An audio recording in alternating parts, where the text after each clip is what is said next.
Understanding to sit on the fence. Hello, everyone. Today, we're diving into a very interesting English phrase, to sit on the fence.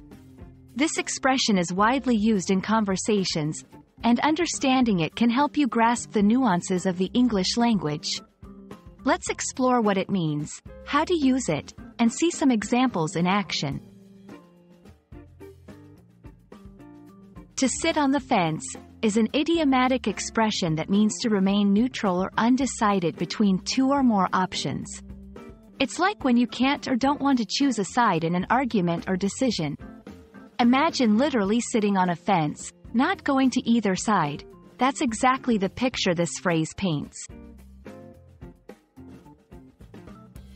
This phrase is commonly used in situations where there's a debate, a choice, or a need for an opinion, but the person chooses not to commit to any position. It's important to know when to use it. In discussions or debates, when someone prefers not to take a clear stance.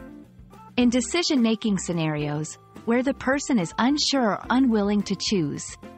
You can use it in sentences like, I'm sitting on the fence about moving to a new city. Or, John is sitting on the fence regarding the new job offer. Let's look at a few examples to understand how to use to sit on the fence in various contexts.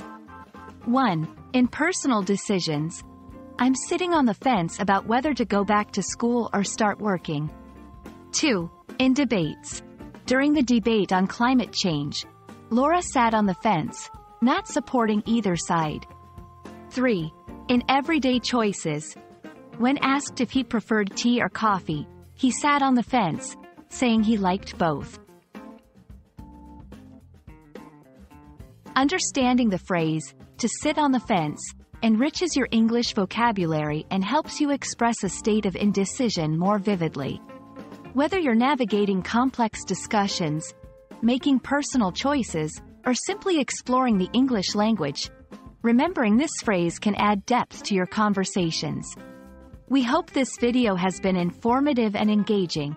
Happy learning, and see you in the next video.